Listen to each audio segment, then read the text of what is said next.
I know I've mentioned this to some of you before, but my running inside joke here with Father Peter is that he's slowly trying to convert me to an Episcopalian. And not too long ago, he said, well, what do you usually wear when you're up there preaching? And I said, well, I just wear some dress clothes sometimes and a stole. And he said, yeah, but don't you feel like you get up there and you don't have nearly enough layers of clothing on? And after doing the 9 a.m. service outside on this chilly day, I think I might be converted a little bit. So consider me an Episcopalian for the day at least. My message today begins with a question. Why do you still go to meetings? I was having a conversation a while back, and this question caught me off guard. Excuse me? I asked the person. And so the man spoke up again. Well, you seem so much better now. Why do you still go to meetings? I hadn't thought much about it. I mean, a good amount of time had passed since the incident that led me to going to meetings, and maybe this person had a point. But I'm sorry, I'm getting ahead of myself here. You didn't come here to listen to me talk about the different decisions in my life. You came to hear about Jesus, so let's start there. See, our gospel reading today finds Jesus being led into the wilderness after his baptism, where he heard a voice from heaven say, "You are my Son, the beloved.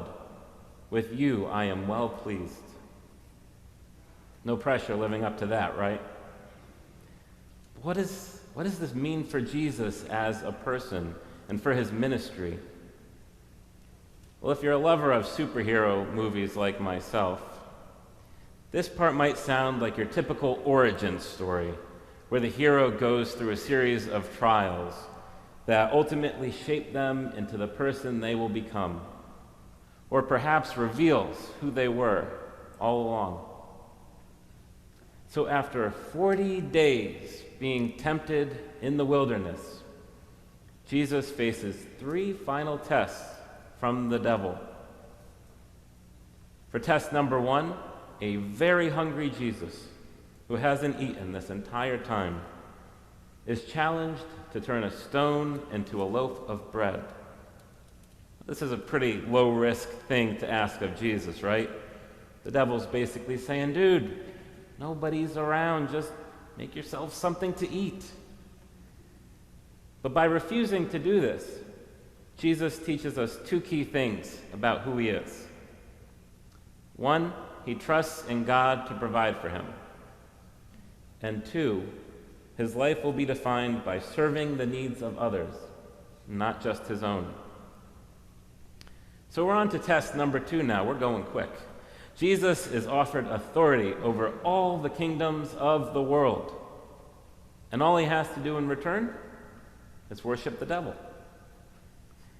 Through his response that we should worship and serve only God, we again define the character of Jesus and his ministry. He rejects the kind of power that is used to be held over people or subjugate others, much like the kind of power associated with the Roman emperor.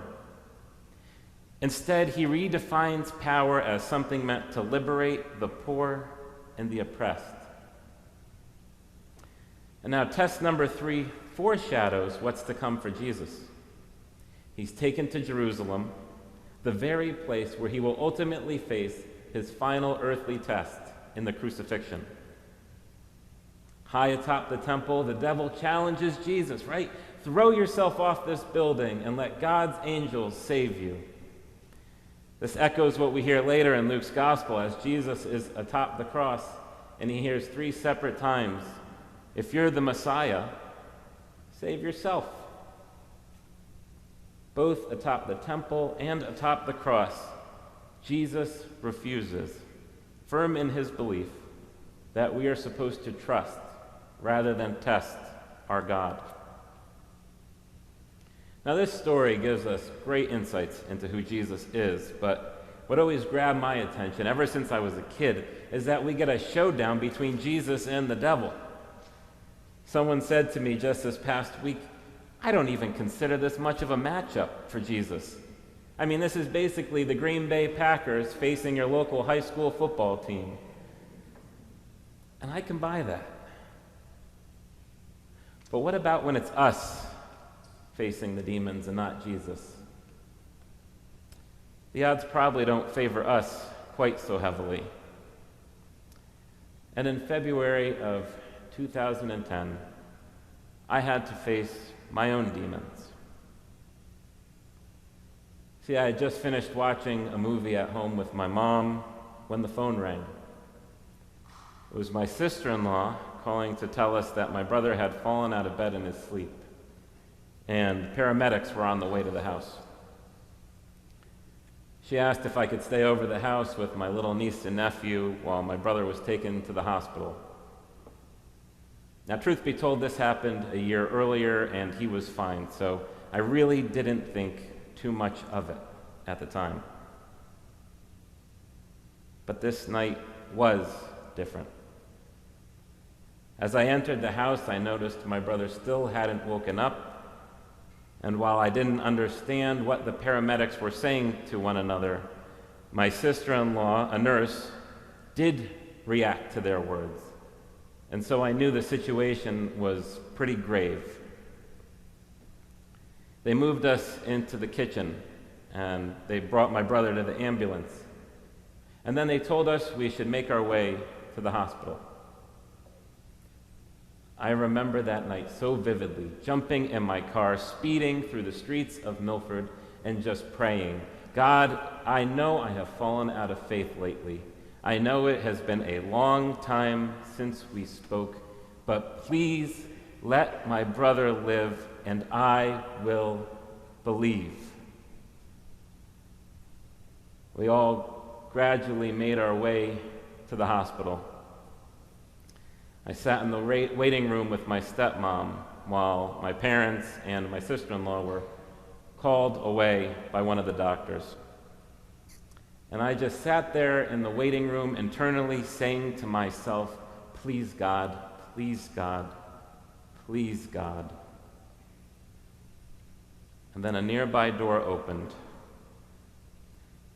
And as my dad walked toward us, he uttered 4 words that shattered my world. He didn't make it. Honestly, everything after that felt like being in a fog. It was like walking around in a dream that I couldn't wake up from. That night, I met the demon called grief, who said, we better get well acquainted, because I'm going to be a constant passenger in your life. From there, I began to unravel and spiral into self-destructive habits. I didn't want to feel the pain that came with my grief. I thought maybe if I ignored the demon, it would just go away. Of course, that didn't work. I needed a community of support to get me through this. Now, it had been years at that point since I'd gone to church, but my best friend Melissa, who's now my wife, convinced me church might be helpful. The warm smiles, the friendly faces, the uplifting message, perhaps that is what I needed. And so I agreed to go to the next service that my church had. Unfortunately, at that point in my life, I wasn't really well versed in the holy days of the church year. And when I heard they were having a Good Friday service, I thought, Good Friday? Good Friday seems just like the pick-me-up I need right now. No one told me the whole thing centered around Jesus dying on a cross. And of all years, that year, our pastor chose to really drive home the somber mood of the occasion. It was depressing, to say the least. But it brought me face to face with the reality of death and grief that I had been trying so hard to ignore all that time. Perhaps even more than that, though. It was a reminder that the story continued, even after this grim occasion. So that's my story. And there's a good chance at this point some of you are thinking, who the heck invited this killjoy? I was having such a lovely Sunday morning, and now this story is going to play in my head all through brunch. Thanks a lot. For those of you feeling this way, I really, truly apologize. But if this story connects with just one person here who says, I also lost someone close to me, a friend, a parent, a sibling, a child, and I feel tested by it every single day. Or there's someone out there battling other demons like addiction, illness, mental health, racism, sexism. If this story lets just one person know that they're not suffering alone, that might be worth a little Sunday morning discomfort. See, here's what I believe. Whether you're battling your demons for 40 days or 40 years, the story doesn't have to end there. Not only did I get support from my church, but I also found a grief support group and met others like me who also lost a sibling. And over time, I did arrive at a much healthier place. This is what led to someone asking me that day, why do you still go to meetings? You seem so much better now. But battling the demon wasn't the end of the story. And it wasn't for Jesus either. After his time in the wilderness, the second half of this chapter that wasn't read today shows Jesus meeting others who are battling demons of their own and helping them to cast these demons out. Is this something we can chalk up to him being the Son of God? Is this kind of the power that comes with that whole package? Or is it possible that Jesus was able to help people face their demons because he knew what it was like to face his own? Theologian Rita Nakashima Brock says that to have faced our demons is never to forget the power to hurt and to forget the power to heal that lies in touching brokenheartedness.